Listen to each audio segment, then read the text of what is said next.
ರಾಜಕೀಯ ಮಾತಾಡೋದೇ ರಾಜಕೀಯದ ಮಾತಾಡ್ಬೇಕು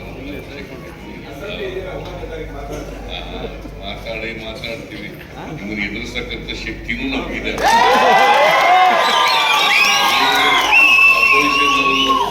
ಏನ್ ಹೇಳ್ತೀರಿ ಅದಕ್ಕೆ ಉತ್ತರ ಕೊಡ್ತಕ್ಕಂಥ ಶಕ್ತಿ ನಮ್ಮ ಸರ್ಕಾರಕ್ಕಿದೆ.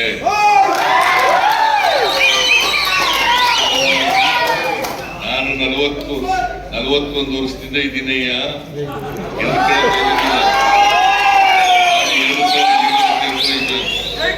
ಸಾರಿ ಡೆಪ್ಟಿ ಚೀಫ್ ಮಿನಿಸ್ಟರ್, 2 ಸಾರಿ ಮುಖ್ಯಮಂತ್ರಿ.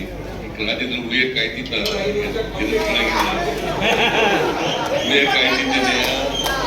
ನಾವು ಮಾಡಿಲ್ಲ, ಎದುರ್ಕೊಳ್ಳೋ ಪ್ರಶ್ನೆನೂ ಇಲ್ಲ.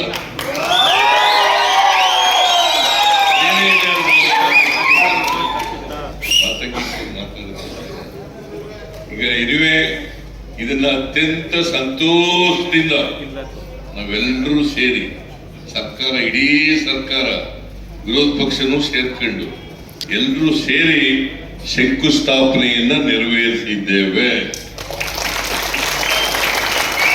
ಈಗಾಗಲೇ ಡಾಕ್ಟರ್ ಪರಮೇಶ್ವರ್ ಅವರು ಹೇಳಿದಂತೆ ರಘುರಾಮ್ ಭಟ್ ಇಲ್ಲೇ ಇದ್ದಾರೆ, ಶಂಕರ್ ಇಲ್ಲೇ ಇದ್ದಾರೆ. ಆದಷ್ಟು ಜಾಗ್ರತೆ ಪ್ರಾರಂಭ ಮಾಡಿ ಮತ್ತೆ ತ್ವರಿತವಾಗಿ ಮುಗಿಸಿ. ಕ್ರೀಡಾಂಗಣ ಜಲ್ದಿ ಆಗಬೇಕು. ಇಲ್ಲಿ ರಾಷ್ಟ್ರೀಯ ಅಂತಾರಾಷ್ಟ್ರೀಯ ಕ್ರೀಡೆಗಳು ನಡೀಬೇಕು, ಕ್ರಿಕೆಟ್ ಕ್ರೀಡೆಗಳು ನಡೀಬೇಕು, ಬೇರೆ ಕ್ರೀಡೆಗಳು ಕೂಡ ನಡೀಬೇಕು.